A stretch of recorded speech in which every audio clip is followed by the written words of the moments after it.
Hey, this is voice actor Cassandra Lee Morris. Welcome to Now You See Me. I've voiced hundreds of characters for anime, video games, and animation, and I realized people know a lot about the characters I play, but very little about the real me. So, I started this podcast to pull back the curtain on my life, share more about myself, and what I've gone through. Along the way, I'll be interviewing guests, some well-known and others behind the scenes, to dig into their lives and find out what they've overcome to achieve their artistic goals. I hope this podcast will enlighten and inspire you to live your best creative life. Together, we'll all learn that there's more to someone than the stories they tell. Hey, welcome back to my interview with voice actor Kellen Goff. Last time we talked about what it was like when he found out he had autism at age 16, and the changes he made within himself to fit in with society and ultimately achieve a huge amount of success in the voiceover world. So, if you haven't heard part 1, stop, go back right now, and give it a listen so you're all caught up. Now, before we get into part 2, just a reminder that this is an independent podcast and it is fully self-funded by me. So, if you find value in this episode, if you are entertained, if you are inspired, if you learn something, please consider making a donation via the link in the show notes. And any amount helps, truly. I would love to continue making more episodes like this, and your donation will help me do so. Now, let's get into part 2 with Kellen Goff. So you said there were like a couple quotes that I pulled from the thing that you posted that really spoke to me. And one was, I realized that the world isn't here to make me happy. I'm here to make the world happy. And you know what? When they were happy, I was happiest. So, can you unpack that a little bit for me? When you're, at least in my own experience, I can't speak for anybody else with autism, but in my mind, from the beginning, I don't know if I felt like the main character, but I definitely felt like if it wasn't my way, then they didn't like me. And that was in retrospect, such a weird, incorrect assumption to make off of no basis at all. I found as I went along that I really just wanted people, even past liking me, I just liked seeing people smile and basking in that warmth. And I realized that the people who were truly happy and successful in this life were the ones that made others happy because they were contributing something to the world instead of taking something from the world. I love that. The melting pot works best when you add a spice, not take it away. Yeah. And granted, too much spice ruins the broth, but I don't know. I feel like everybody has their own little thing that they can bring to this world to contribute to sort of this aurora of happiness that we have. Everybody has their own color. Yeah. That's beautiful. I love that. Thank you. It's so nice. Just to summarize it, I realized that I was happier when others were happy.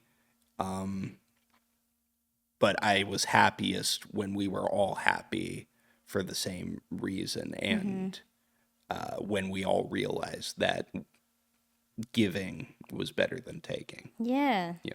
That's awesome to hear. Thank you. And then at the end of your post, you said a couple things that I wanted to touch on. But one was that you thought that admitting, coming out, saying I have Asperger's would lead to you losing jobs. And the thing about the entertainment industry is that it's so unstable and we never know where our next job is coming from.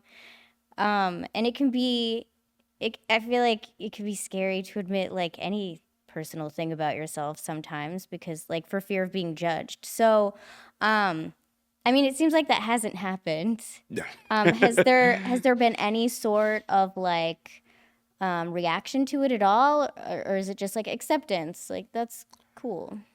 Mostly acceptance. I mean, every now and again you hear about some ignorant person who talks about you behind closed doors, but it doesn't end up mattering ever.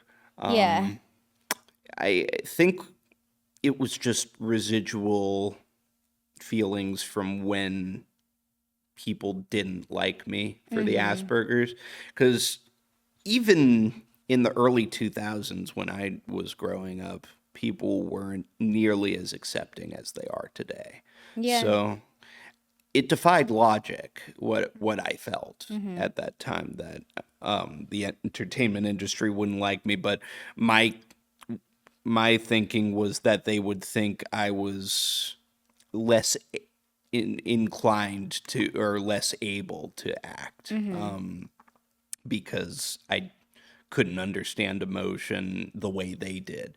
I thought they would take away the way they did and just say, "Oh, he can't understand emotion."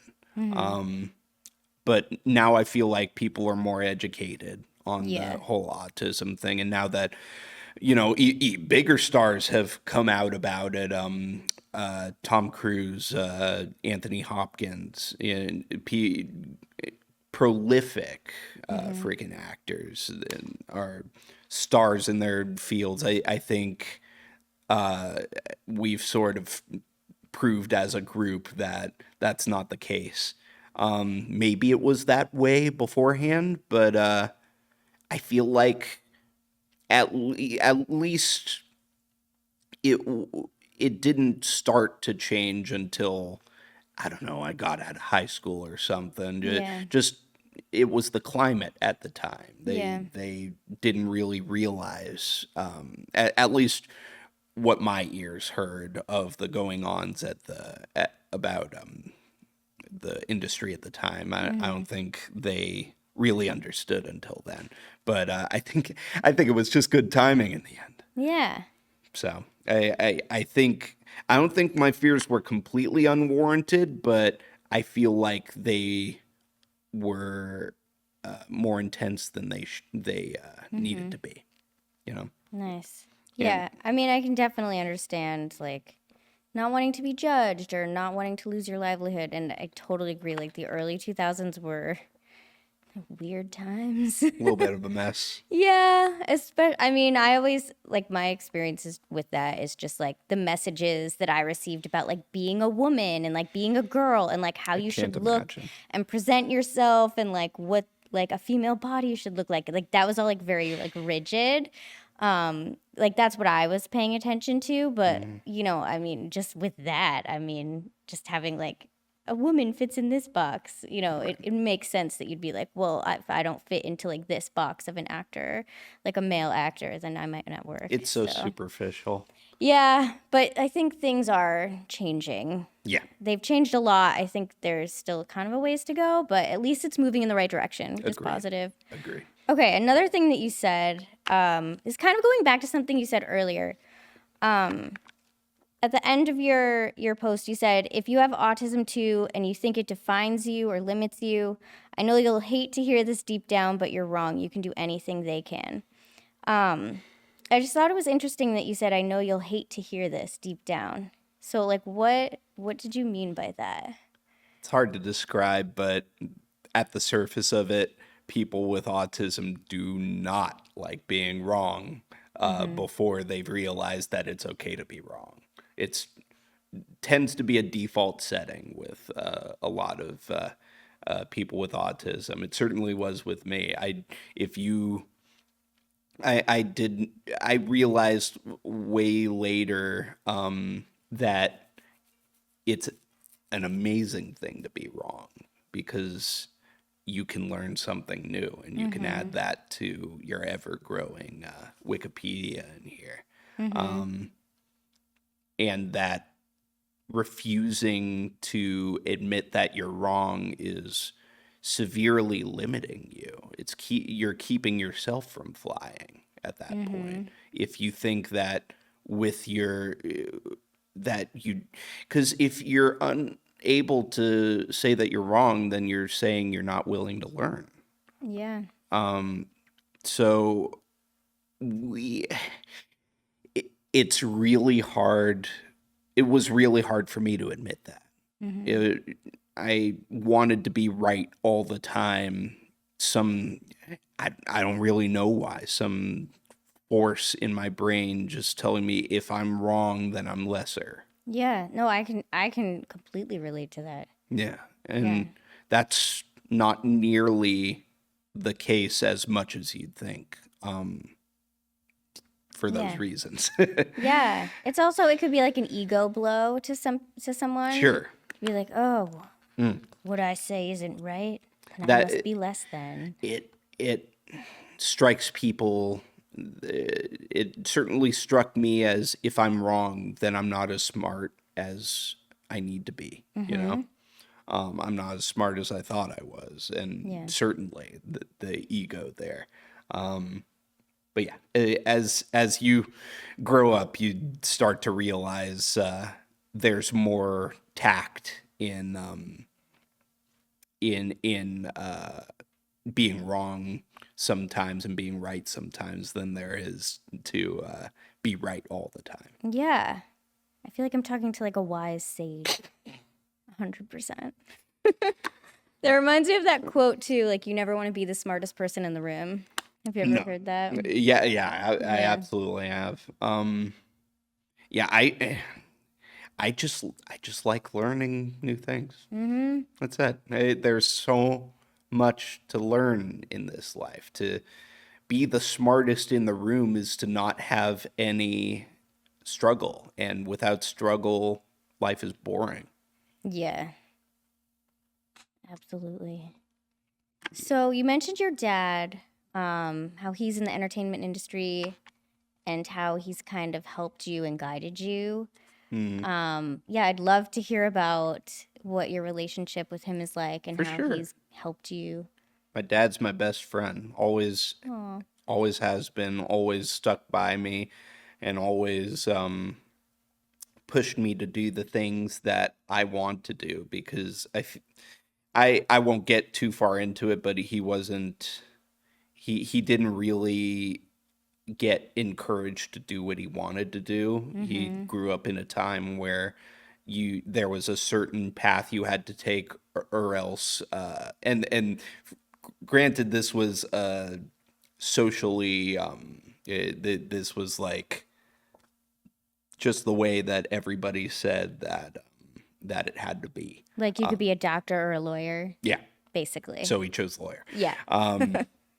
But he wanted to be a rock musician or a jazz guitarist. And to be fair, from age 5 until age 18, he played every day, and he played in gig bands all the time. He played in studio. He's played with so many people. He's done work on so many music videos, but at the end of the day, he knew he had to make money, so he decided to put that away and put his all into being a lawyer. He went to Loyola Marymount, and he's a dang good lawyer now. To be fair, he's had his own firm for like 40 years or so, and he is on the board of admissions at Loyola. Oh my gosh! So he's high achiever. Yeah, see, that's the thing about people with autism. When we want something, we focus on that one thing, pin vision. But and that can be bad, but it can also give good results. Yeah. But yeah, I will never assume anything, but I feel like he wanted to encourage me to be who I wanted to be for that reason. And him being an entertainment lawyer and in that industry, he taught me many ways to, go about this industry, both socially and in contracts, in finding jobs, and just how it was at the time and how it continued to be. He would always update me. He still updates me today. He knows more about SAG than I ever will. wow. He's dealt with those people a million times. Wow. Those people, we love those people. Yeah.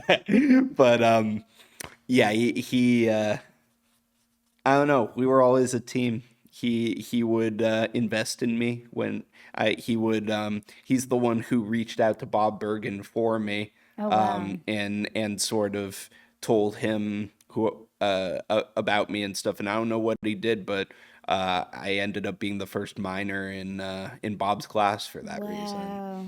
Bob Bergen, voice of Porky Pig, by the way, like Yes. prolific animation actor. And great classes. Sign up for those. They're certainly a master class on like how to get into it.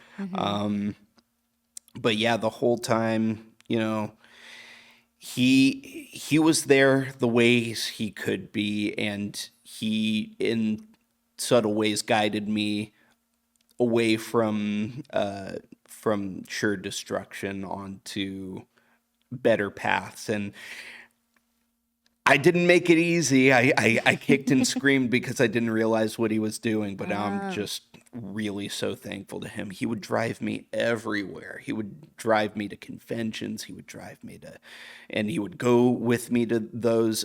There's a video on Hasbro's channel back in 2011 of me on a voice panel with like Peter Cullen and Steve Bloom and all those guys doing my thing because he took me there and he encouraged me to raise my hand. Wow.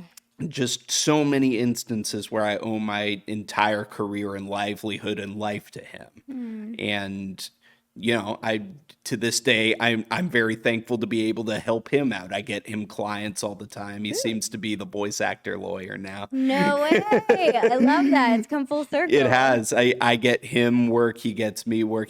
Now that he's a producer on movies, I cast ADR for him when he needs it. No way. We actually did the other day across the street. There's a ADR studio over there. Oh, I didn't even know. Yeah. That's awesome. That's how I knew this parking lot already.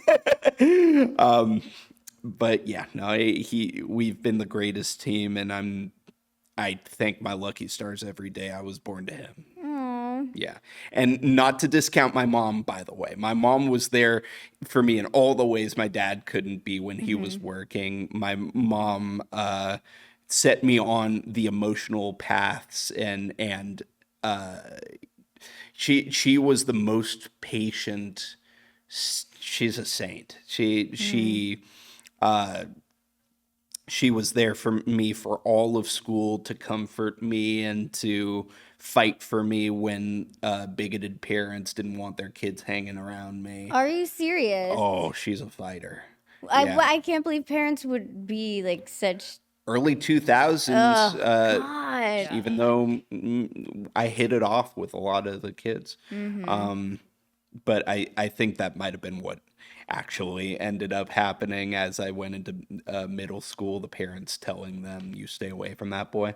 Oh my God. I'm so sorry you had to deal with it. It's That's all the like past so now. gross though, like when adults actually like instigate the bullying to the kids. Like it's You know what I realized though? They love their kids. They want to protect them from the unknown, and they didn't know what I was capable of. Kids with autism can be very violent. Really? I got into a lot of fist fights from things I didn't understand. So I completely understand where they were coming from there. That's But like again, like super mature of you to like have that lens. we're and, all like, just look humans, back. Cassandra. Like empathy is king. You know. Yeah. It's better to try to relate to a person and walk in their shoes than to fight against them immediately if something sounds wrong. You know, there's always a reason behind it, even if it sounds so stupid. Yeah. You know. But yeah, no. What was I talking about before Your mom. How? My mom. Your mom. She drove me just as much. Dang it. She and she was a good friend of mine too. But I fought with her a lot because I didn't realize that she was helping me, and and she still gives me dirt for it today. She will ask me often, "Why did you cry about blah blah blah blah blah?" And I'm like, "I don't remember." And she's like, "I've been waiting for 20 years to ask you that, and you don't know, you don't remember." Wow. Yeah, so I try to give her good Mother's Days. Oh, that's so cute. She's the best, and juggling me and my sister at the same time, and doing her best to raise my sister while teaching her how to deal with me. I'm so grateful for them all, and I'm so sorry. Even though they know that I couldn't control it and stuff, and I still try to make amends and do my best for them now. Yeah. And we're all great now. We just had Thanksgiving, and it was great to see everybody again. Nice. My sister actually got into child psychology because of me. That's her major now. Wow. Yeah. So she's your younger sister? 3 years younger. Okay. Yeah, Jessie. Hi. Shout out Jessie. Hi, Squirt. She hates it when I call her that. Sibling rivalry. Yeah. exists. But my family, it could have been way worse. Yeah. And I'm very lucky to have them. That's awesome. I love that. So do you think there's obviously like many things that contribute to a successful career, but do you think that understanding and kind of like overcoming autism was that the turning point? Or like if you look back, can you see kind of a turning point of when you started working or? It helped, but I don't think that was the turning point. I think the turning point, I mean, it's hard to pin down that one I know. event, Yeah. I think realizing, how important it's just as important to be personable and a good, just a good human to people if you, as much as you can, in this industry than it is to be talented. Yeah. You have to, you have to be okay, like good to be around, Yeah. I just like, for the longest time, I just didn't realize that the reason I wasn't booking online, thank God I had online, dude. That was a practice ground before this. Like, I didn't go into this until I knew I was ready. Solid. Yeah. Well, that's smart because you're auditioning against people who've been doing it for 20 years. So it's definitely good. He's saying 5 minutes. It was great to have that Yeah. to have that place to play and practice and all that. That's awesome. A good internet story. Did you ever have MySpace?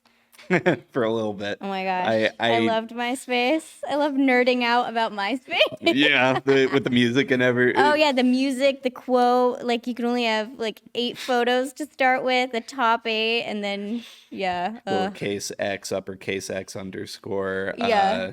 Edward Elric Lover 99. Was that you? Underscore. No, God, no. I'm just saying the example of stuff that we had around that. No, I was a Pokemon guy. Oh, okay. And a Naruto guy and mostly Ben 10 and Transformers. So Okay. that's still what I got now. Oh my gosh, that's so funny. Yeah, my MySpace profile was devoted to like pop punk bands and Warped Tour and like trying to look emo and cool.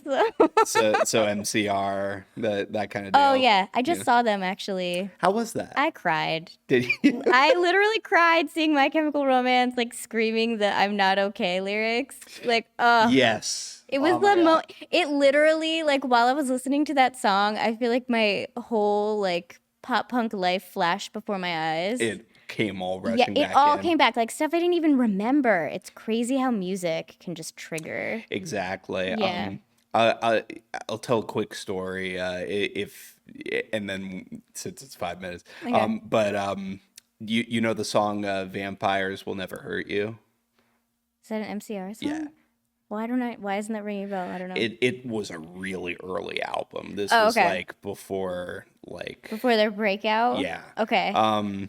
So Gerard was in the studio and he just could not get it going, and they only had the studio booked for like another hour, and he had wasted like so much time, take after take after take, and he needed to be very angry and seething for this one because this is the one that would bring people in. So the engineer was like, I know something that'll work. He comes in and he just decks Gerard in the face, like he falls over. Oh my and God. Gerard gets up and like he's ready to like fight back, and the engineer's like, stop, use that on the like do whatever you were going to me into the microphone, and then he runs back and presses record, and that's the take they use. Wow. Yep. That's another kind of method acting.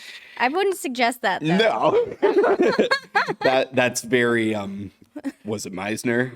Meisner would like Yeah. yeah. I'm not a fan of that. But hey, whatever it takes for some people. Not me. Literally bleeding for his art. Oh my gosh. Well, on that note, thank you so much for joining me today, Kellen. Thank you for having me. Yeah. This was so much fun. This has been great. Is there anything you want to say or shout out your socials or anything like that? Sure. You can follow me at Kellen Goff on most things, except on Facebook. That's at Kellen Goff VO, but I just automatically post everything from Instagram to Facebook anyways. So just follow him there. So just follow me on Insta, Twitter, Hive, whatever, TikTok.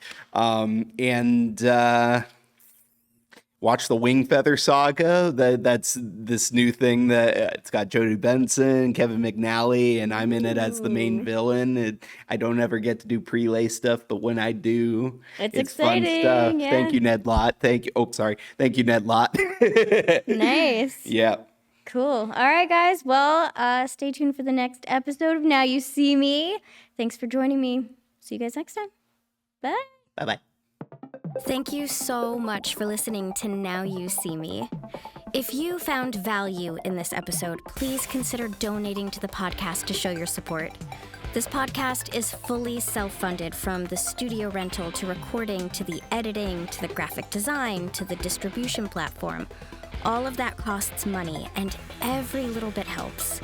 So, there is a link down below in the show notes where you can send a donation in any amount at all. And like I said, anything really helps. Also, please follow, like, subscribe, and leave a 5-star review with your feedback. It really, really helps out me and the pod, especially as we are just getting started. Thank you so much for being here and for your support. Video and audio editing by Crisp. Music by Steve Shebby. For collaborations or ad requests, email booking.cassandraleemorris@gmail.com. Thanks for listening.